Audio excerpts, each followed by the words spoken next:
Former Greek finance minister Yanis Varoufakis has said Angela Merkel's plan to halt chaos caused by the economic fallout from the coronavirus crisis could be extremely negative and destructive for the European Union.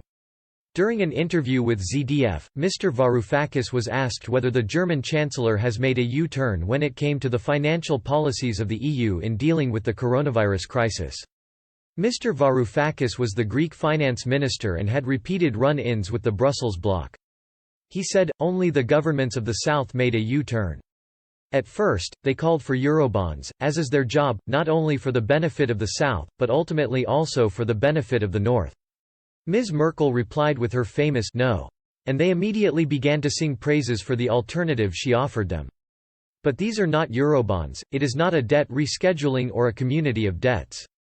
The idea of Eurobonds was first raised in 2011 during the European sovereign debt crisis and once again this year as a response to the COVID-19 pandemic. Concerns were raised that these Eurobonds would help indebted states access cheaper credit thanks to other Eurozone communities. However, the plan to introduce them never moved forward due to opposition from Germany and the Netherlands. But according to reports, Ms. Merkel's alternative deal has increased concerns that Eurobonds will be introduced through the back door.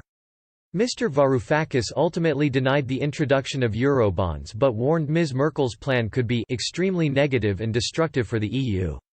He said, "I think that those who accuse Ms. Merkel of doing this are wrong. She buried the Eurobonds and closed the coffin lid. Countries like Italy, Spain or Greece will now be forced to borrow either on the markets or with the European Stability Mechanism (ESM), which means that they add to the national debt. Therefore, Ms. Merkel has remained absolutely true to herself, but in a way that is extremely negative and destructive for the EU.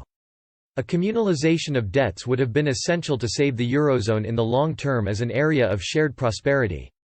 Since the outbreak of COVID-19, EU countries have argued whether aid should be paid out in grants or loans.